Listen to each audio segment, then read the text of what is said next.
हमारे बीच में मानपुर प्रखंड के भदेजा गांव के उन्नतशील किसान एमडी रुस्तम जी हैं।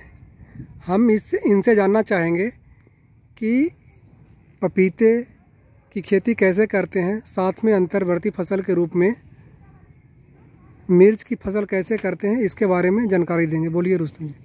मेरा नाम मोहम्मद रुस्तम है। हम भदेजा के रहने वाले हैं। हम पपीता की खेती, मिर्चा की खेती, बैगन की खेती, तीन फसल की खेती करते हैं। पपीता का सबसे पहले बीज रोपते हैं बीज खेत में।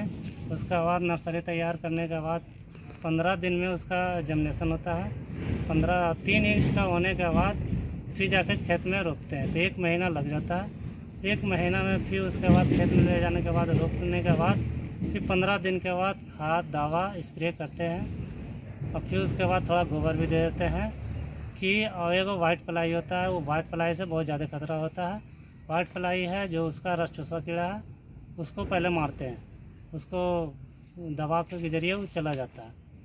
और फिर उसके बाद में एरिया पर पहुँच जाए, फिर एरिया का 1.5 एकड़ में पपीता है, 1 एकड़ में मिर्चा है और 1 एकड़ में बैगन है।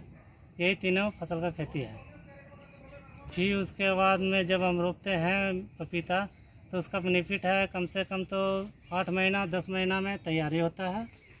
तो उससे अच्छा है कि मिर्चा नीचे रोप देते हैं, मिर्चा और पपीता दोनों साथ में चला जाता है।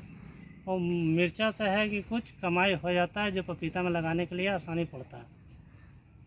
यह है। और उसमें मुख्य प्रक्रिया अपनाते हैं, जो समस्या बता रहे थे, उसको समस्या बता दीजिए और उसका कितना आपका शुद्ध मुनाफा हो जाता है, इसके बारे में कुछ बताइए।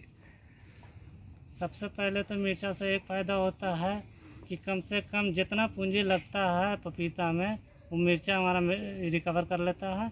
और आसान पड़ता है हम लोग का कि दोनों फसल एक बार में तैयार हो जाता है। तो 8 महीना में या 6 महीना में वो होता है, तो 4-5 महीना मिर्चा चलता है, तो हम कबाड़ देते हैं। फिर पपीता के बाद मट्टी लगा कर सेवा पानी करना उसका शुरू कर देते हैं। तो 10 महीना में टूटना जरामना शुरू हो जाता है। फिर उसके बाद में एक पौधा 1000 रुपया देता है, तो 60 के लिए 70 किलो एक पेड़ में फल आता है। तो कुल मुनाफा कितना हो जाता है सब जो तीनों फसल बताए हैं उनसे? कम से कम 10 से लेकर 15 लाख रुपये मुनाफा हो जाता है। खर्च होता है 2 लाख से 2.5 लाख लमसम में खर्च होता है। और ये अंधड़ से खाली बचने के ऊपर है, क्योंकि आंधी से भी नुकसान होता है। जैसे आंधी आया तो पौधा गिर जाता है। चलिए, बहुत बहुत धन्यवाद रुस्तम जी, आपने विस्तृत जानकारी दी इसके बारे में। इसके लिए बहुत बहुत धन्यवाद।